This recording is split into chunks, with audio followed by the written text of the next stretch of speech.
Yang pasti orang kafir akan terus berupaya dengan sekuat tenaga mereka. Di situ Allah memberikan jawaban. Satu ayat diturunkan kepada baginda Nabi untuk menjawab persoalan-persoalan tersebut. Permintaan orang kafir Quraisy khususnya kepada baginda Nabi supaya mengganti adanya Al-Quran. Presiden Joko Widodo menyetujui pembangunan terowongan bawah tanah yang menghubungkan Masjid Istiqlal dengan Gereja Katedral. Jokowi menyebutnya sebagai terowongan silaturahmi. Ini persoalan akidah. Tidak bisa digabungkan, tidak bisa dikombinasikan. Ini sebuah penawaran yang sangat tidak masuk akal dan tidak bisa diterima di dalam persoalan akidah. Sama dengan itu, kejadian seperti tersebut terjadi saat ini, yaitu penggabungan antara agama dengan berbagai macam corak kedok dan topeng.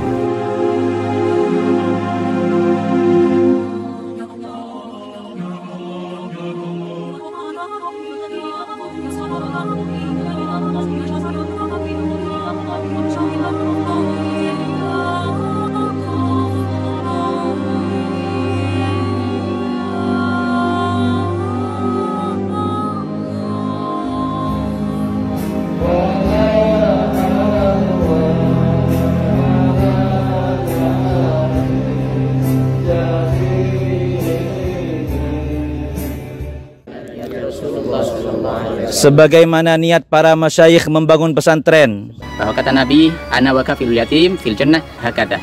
Kata Nabi SAW bahwa saya dengan orang yang merawat anak yatim, yang menjaga anak yatim, terutama menjaga akidah, membentengi akidahnya anak yatim, seperti ini. Artinya dekat sekali. Maka ambil kesempatan ini, ambil satu momen penting ini, ambil satu kesempatan emas ini untuk kita bersama-sama berjuang di jalan Allah Subhanahu Wa Taala, menggapai ridhonya, menggapai jannahnya bersama Rasulullah SAW. Amin ya rabbal alamin. Kami tidak melihat nominal berapapun yang Anda tanam, tapi niat mulia Anda lah, baik yang diniatkan untuk diri Anda, terutama untuk orang tua Anda yang mungkin sudah rindu menanti sedekah jariah Anda. Hormat kami untuk Anda semuanya. Kami akan terus bersama.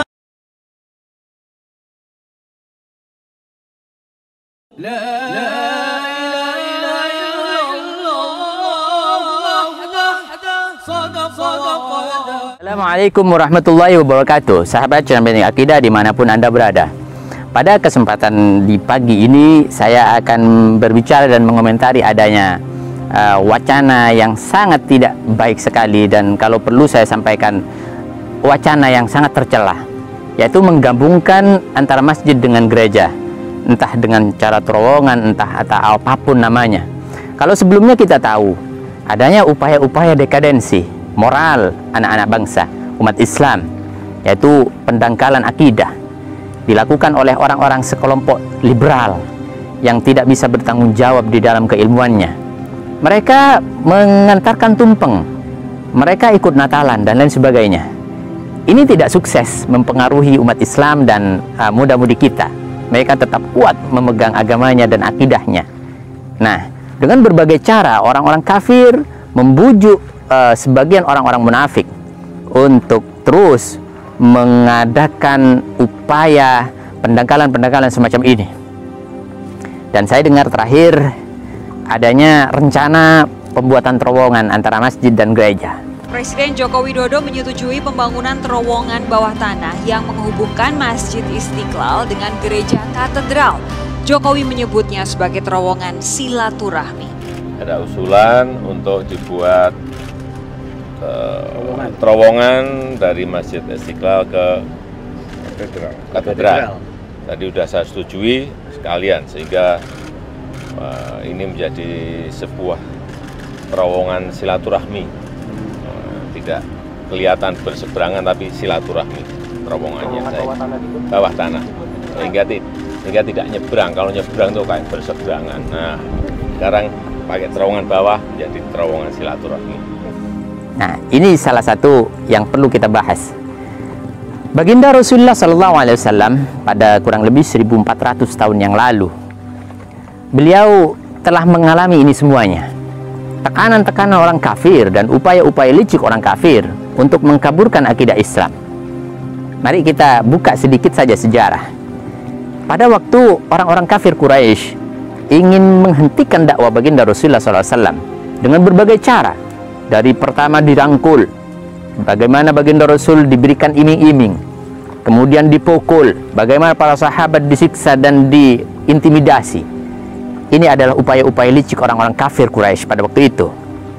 Nah, semua upaya dilakukan, tapi prinsip baginda Rasulullah SAW itu sangatnya kuat dan tegas. Ini persoalan akidah, tidak bisa digabungkan, tidak bisa dikombinasikan, tidak bisa. Rasul mempunyai satu prinsip, wallah la atruku hadzal amr hatta yudhhirahullah au ahli kadunah.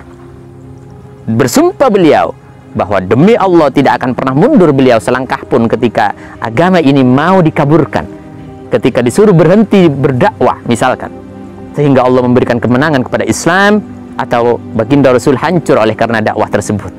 Subhanallah. Lalu bagaimana dengan orang Quraisy, sahabat channel Benteng Akidah? Mereka tidak akan berhenti, terus berupaya untuk menghasut, untuk mengadakan serangan-serangan baik sirron wa alaniyatan, terang-terangan atau secara senyap. Salah satunya adalah opini. Apa opininya?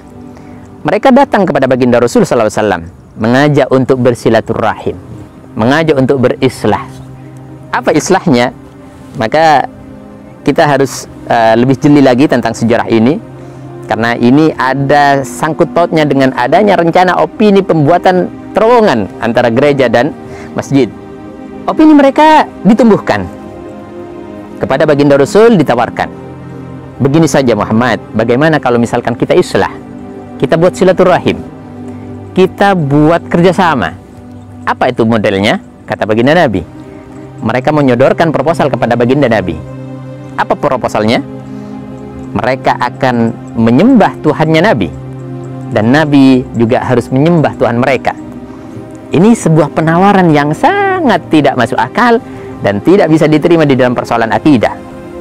Sama dengan itu, kejadian seperti tersebut terjadi saat ini, yaitu penggabungan antara agama dengan berbagai macam corak kedok dan topeng. Sahabat channel Benteng Akidah, sebenarnya banyak yang terjadi. Pengulangan sejarah terus akan berlanjut sampai hari kiamat. Maka perlu diketahui baik-baik kepada generasi muslim pada saat ini. Anda pelajari sejarah Anda, di mana di Indonesia kita harus paham betul peran ulama dan santri mempunyai mahakarya yang luar biasa untuk kemerdekaan Indonesia dan adanya negeri tercinta Indonesia ini. Baik, terakhir, untuk menguatkan bahwa sejarah ini terulang, dulu juga pernah diminta kepada Nabi supaya sebagian ayat Al-Quran itu dirubah. Mereka meminta ayyusqita minal Qur'ani ma yughidhuhum. Mereka meminta supaya sebagian ayat Al-Quran direvisi atau diganti yang tidak sesuai dengan hati mereka, yang tidak sesuai dengan hasrat mereka, yang menghalang-halangi keinginan dunia mereka. Misalkan salah satu contoh, orang kafir tidak boleh menjadi pemimpin di bagian umat Islam, di negara Islam. Nah, ini supaya direvisi. Apakah ini terjadi di negeri kita tercinta? Ya, jawabannya. Atau bahkan lebih ekstrim lagi, mereka meminta lebih jauh. Kalau misalkan ini tidak bisa dipenuhi oleh baginda Rasul, maka au yubaddilahu biqur'anin akhar. Mereka minta supaya Qur'annya diganti Muhammad. Sudah, tidak apa-apa. Muhammad lanjutkan dakwah. Sudah, tidak apa-apa. Lanjutkan syiarnya. Tapi mohon Al-Qur'annya diganti, jangan pakai yang ini. Maka tidak tahulah apa kelanjutannya. Yang pasti orang kafir akan terus berupaya dengan sekuat tenaga mereka. Di situ Allah memberikan jawaban. Satu ayat diturunkan kepada baginda Nabi untuk menjawab persoalan-persoalan tersebut. Permintaan orang kafir Quraisy khususnya kepada baginda Nabi supaya mengganti adanya Al-Qur'an. Ayat tersebut berbunyi, wa idza tutla 'alaihim ayatuna qala alladziina la yarjuna liqa'ana a'ti biqur'anin ghairi hadza aw baddil, kata Al-Qur'an. Mereka orang-orang kafir, orang yang tidak berharap atau takut bertemu dengan Allah, meminta kepada Nabi supaya ini diganti Al-Qur'annya. Kata Allah, tidak bisa ini diganti atau tidak bisa ini direvisi. Inni akhafu in asaitu rabbi 'adzaba yaumin 'adzim, kata Nabi. Saya tidak akan pernah mengganti, saya juga takut, saya takut kepada Allah. Maka kesimpulan dari permintaan tersebut, islah tersebut di dalam peribadatan khususnya. Kalau di luar peribadatan silahkan. Anda mau berbisnis dengan orang kafir silahkan. Bekerja sama di dalam kemanusiaan silahkan. Tapi persoalan akidah tidak ada jalan. Kenapa? di dalam agama mereka adalah agama mereka, agama kita. Dan surat Al-Kafirun diturunkan oleh Allah Subhanahu wa taala kepada baginda Nabi menjawab permintaan orang kafir untuk menggabungkan masjid dan gereja. Entah itu melalui buat terowongan atau dengan apapun, maka diturunkan ayat Qul ya ayyuhal kafirun la a'budu ma ta'budun wala antum 'abiduna ma a'bud wala ana 'abidum ma 'abadtum wala antum 'abiduna ma a'bud lakum dinukum waliyadin. Aku tidak akan pernah menyembah Tuhanmu dan kamu tidak perlu menyembah Tuhanku. Agamamu, agamaku. Ini adalah jawaban ketika ada opini akan membuat terowongan masjid dan gereja. Jadikan ini satu pelajaran bahwa ini sudah terjadi 1400 tahun yang lalu. Allah langsung menjawab dengan suratul Kafirun. Demikian, semoga bisa memberikan pencerahan dan bisa memberikan pelajaran, ibrah untuk kita, pegangan prinsip untuk kita dan anak cucu kita untuk terus memegang kuat akidah yang kita cintai ini. Demikian, assalamualaikum warahmatullahi wabarakatuh.